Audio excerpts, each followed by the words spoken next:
जय Hind defence aspirants.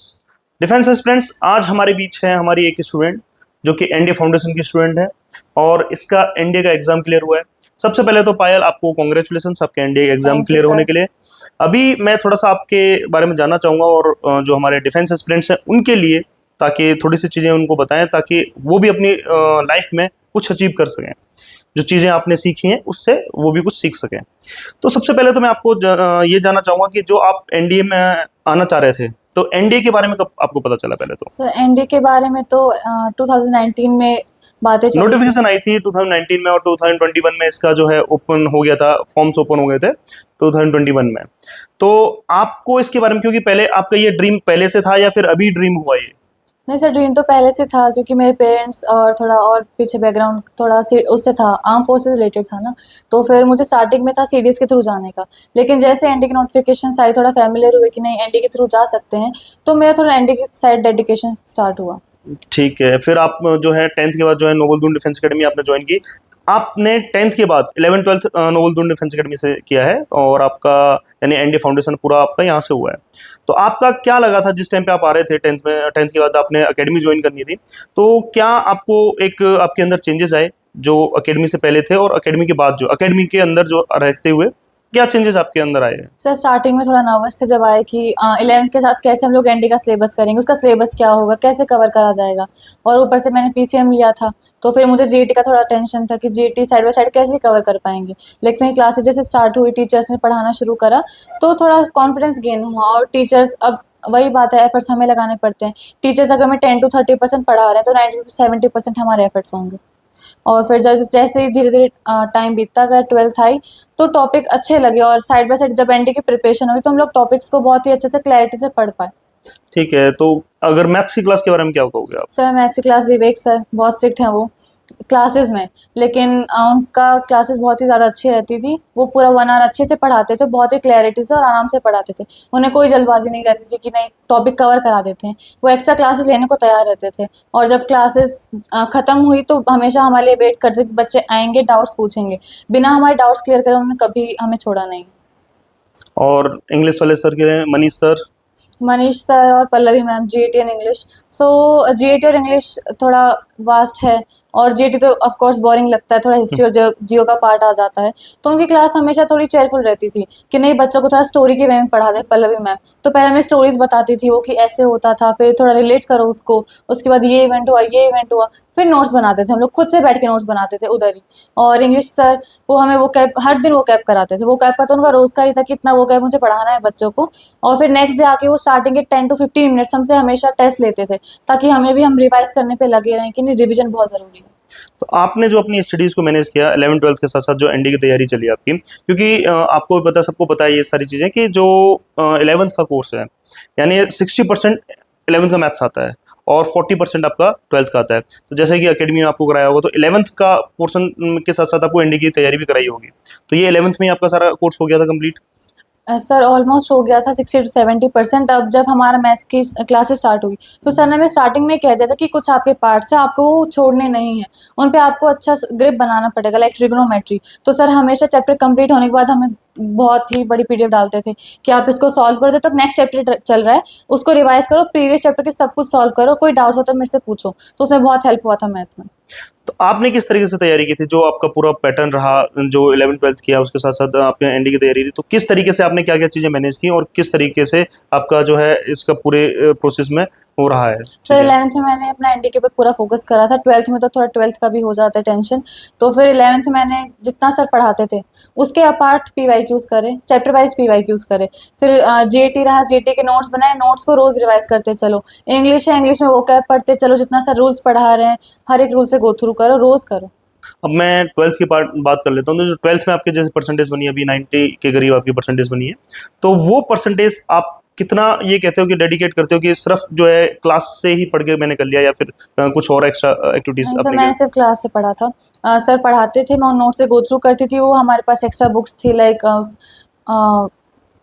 Extra reference books थी जो हमें प्रोवाइड करी गई थी, उनसे पढ़ा था टॉपिक को और क्लियर करने के लिए। जो टॉपिक नहीं समझ में आते थे, यहाँ पे हर सैटरडे टेस्ट होते थे, तो फिर टेस्ट में क्या था, नंबर जिस हिसाब से आ रहे हैं, जो टॉपिक हमारा स्ट्रॉन्ग है उस पर तो नंबर अच्छे आ रहे हैं, लेकिन जो टॉपिक मुझे लगता था कि मेरा अच्छा नहीं है, तो टेस्ट में पता लग जाता था कि वो है या अच्छा नहीं है।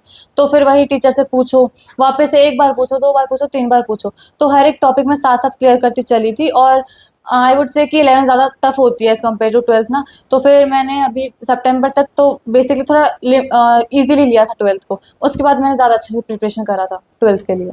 12th के लिए तो अभी जैसे अगर आपने जो एनडीए आपका क्लियर हुआ है, तो आप जो जो नेक्स्ट डिफेंस एस्पिरेंट्स हैं जो आ रहे हैं, अभी एग्जाम देंगे, सितंबर में भी देंगे, तो उनके लिए क्या सजेस्ट करना चाहोगे, किस तरीके से स्टडी करें? सर सजेशन यही है कि एक स्ट्रेटेजी बनाओ। जैसे मैंने स्टार्टिंग में करा था कि मैं हमेशा चैप्टर वाइज पीवाईक्यूज लगाती थी, मुझे लगता था कि मुझे नहीं सब क्लियर हो गया है, मैं पेपर कर लूँगी। लेकिन जैसे ही मैंने मॉक लगाने शुरू करे तो मुझे समझ में आया कि चैप्टर वाइज पीवाईक्यूज और मॉक लगाने में बहुत डिफरेंस होता है, क्योंकि मॉक में क्या है, सभी चैप्टर के क्वेश्चंस होते हैं वो मिक्स होके आएंगे, और तुम्हें 2.5 आवर में अपना कंटेंट ढूंढना पड़ता है कि मुझे इतने क्वेश्चंस करने हैं। तो उस चीज़ से बहुत हेल्प हुआ था। और फिर मैं धीरे धीरे मॉक पे जब शिफ्ट हुई थी तो उससे मेरे को समझ में आया था कि नहीं, मेरे को 2 आवर्स में मॉक लगाना है, ताकि मैं पेपर में 2.5 आवर्स में जो नर्वसनेस भी होती है उसके साथ साथ मैं अपना अच्छा कर सकूँ। काफ़ी स्टूडेंट्स होते हैं वो आपका मॉक टेस्ट से बचते हैं, है ना? जैसे तुम्हारे टाइम में भी था, हम लोग डांटते थे, सारी चीज़ें कर रहे हैं, लेकिन फिर भी जो है बच्चे मॉक टेस्ट नहीं दे रहे हैं, मॉक टेस्ट से बचते थे, या फिर ऐसे ही तुक्के लगा के दे दिया, छोड़ दिया। तो कितना बेनिफिट आपको मॉक टेस्ट से मिलता है? सर इनिशियली मैं भी डरती थी, मैं भी सोचती थी कि स्किप कर देती हूँ, अच्छी परफॉर्मेंस नहीं आएगी। लेकिन जैसे मैं धीरे धीरे प्रिपेयर कर रही थी, मुझे रियलाइज़ हुआ कि अगर मैं मॉक टेस्ट यहाँ दूंगी, मैं अगर यहाँ गलतियाँ करूँगी वो मैं अफोर्ड कर सकती हूँ, क्योंकि मैं वहाँ पे इंप्रूव कर पाऊंगी। लेकिन अगर मैंने वही मिस्टेक अगर रियल एग्जाम में दे दी तो मैं कहाँ इंप्रूव करूँगी। तो mock test is nothing more than a reality check कि तुमने कितना प्रिपेयर करा, तुम कितना अच्छा कर पा रहे हो। तो मॉक टेस्ट देने ही चाहिए। अगर तुम अच्छा नहीं कर पाए, तुम 10 क्वेश्चन करोगे 2.5 आवर में, कोई प्रॉब्लम नहीं है। जैसे हम लोग काफ़ी देखते थे, काफ़ी स्टूडेंट्स जो हमारे थे जिस टाइम पे तुम्हारा होता, तुमसे पहले कुछ और स्टूडेंट्स थे जिनके एग्ज़ाम क्लियर हुए, लेकिन अगर उनका मॉक टेस्ट का देखो, मॉक टेस्ट में उनका बहुत खराब हो रहा था, उनका जो है रिजल्ट देखा तो बहुत बेकार था। वो रिजल्ट क्यों रहा? ओएमआर सीट की वजह से। Yes sir. ओएमआर सीट मैंने बताया कई बार वो फिल कर रहे हैं, लास्ट में फिल कर रहे हैं, है ना? तो एबीसीडी सारी गलत होगी, तो वो खराब हो जाता था। फिर भी जो है बच्चे मॉक टेस्ट से बच रहे हैं। तो मॉक टेस्ट के लिए सिंपल सी चीज़ है कि मॉक टेस्ट कंपलसरी है और देना चाहिए। मॉक टेस्ट नहीं दे रहे हो तो आपका रियलिटी चेक नहीं हो पाएगा। बच्चा भागता क्यों है मॉक टेस्ट से? कुछ जैसे तुम तो रह चुके हो, तुमने खुद भागे हो, क्यों भाग रहे हैं मॉक टेस्ट ताकि से? मैं क्लास में पूरा परफॉर्मेंस ना कर सकूँ। मेरा मेन रीज़न यही लगता था मेरे को स्टार्टिंग में कि नहीं, अगर मेरे मॉक में नंबर कम आ गए, मैं ज़्यादा क्वेश्चन नहीं कर पा रही, जो मैथ्स का क्राइटेरिया है 75 मार्क्स का, मैं स्टार्टिंग में वहाँ तक भी नहीं पहुँच पाती थी। तो मुझे लगता था कि नहीं नहीं, मेरी परफॉर्मेंस डाउन लग रही है, तो मैं उस चीज़ से तो थोड़ा कॉन्फिडेंस कम ना हो जाए, यस सर, कॉन्फिडेंस कम ना हो कॉन्फिडेंस। जाए, इसलिए जो है हम मॉक टेस्ट नहीं देंगे, डायरेक्ट हम जो हाँ। है उसमें ग्राउंड में कूदेंगे। हाँ, और बाकी ओएमआर का जैसे आपने कहा, ओएमआर में क्या होता है कि वहाँ पे बहुत ही ज़्यादा प्रेशर रहता है। और मैं यही कहूँगी, अगर हम साथ साथ कोई क्वेश्चन सॉल्व कर रहे हैं, आपको कंफर्म है कि मेरे को इसका आंसर यही है, तो आप साथ में ही ओएमआर को फिल करें और अच्छे से थोड़ा ध्यान लगा के करें। और मॉक टेस्ट इसलिए देना भी ज़रूरी है कि ओएमआर का प्रैक्टिस होती रहती है। गलतियाँ सबसे होती है, मैंने भी स्टार्टिंग में बहुत मिस्टेक्स करी थी, कभी मैं रोल नंबर सही से फिल नहीं कर पा रही, कभी यहाँ लाइन में मिस्टेक हो रहा है, कभी वहाँ हो रहा है, लेकिन धीरे धीरे वो प्रैक्टिस होता गया और जब वो वहाँ पे आपने मिस्टेक्स नहीं हुई। जब आपने यहाँ पूरा मॉक टेस्ट वगैरह दिया तो उससे फिर प्रैक्टिस सारी यस सर। हो गई और कोई दिक्कत नहीं है उसमें ना। एज अ गर्ल चाइल्ड, आपने एनडीए का जैसे एग्जाम क्लियर किया है, तो आगे जो गर्ल्स हैं उनके लिए काफ़ी बैरियर्स भी हैं, अभी कई फैमिली अलाउ नहीं करती हैं डिफेंस में जाने के लिए, तो उनके लिए क्या कहना चाहोगे कि किस तरीके से आप जो है उसको पेरेंट्स को कन्विंस कर सकते हो अपने? सर फैमिलीज को इनसिक्योरिटी रहती है कि आर्म फोर्सेस है, इजी नहीं है, और कहाँ तुम्हारी पोस्टिंग आएगी, कहाँ पे कैसा माहौल होगा, किसी को नहीं पता होता है। और ट्रेनिंग एनडीए के थ्रू तो भी बहुत ही ज़्यादा टफ होती है। 3 ईयर से तुम्हें कुछ नहीं प्रिडिक्ट कर सकते कैसे तुम्हारी ट्रेनिंग जाएगी। तो थोड़ा गर्ल्स को लेके पेरेंट्स को रहता है कि नहीं कैसे जाएगी हमारी लड़की, कैसे करेगी।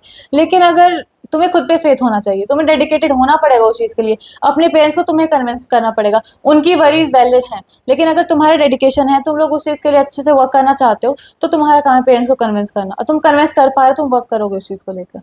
ठीक है, लास्ट में एक क्वेश्चन मैं पूछना चाहूँगा आपसे कि आपने जो है एनडीए का सारा चीज़ हो गया है, अभी अभी आपका एसएसबी है, ठीक है? तो इसके बाद आप एनडीए जाओगे, खड़गवासला जाओगे, खड़गवासला में आप क्या सोचते हो, खड़गवासला में क्या चीज़ें होंगी आपके साथ?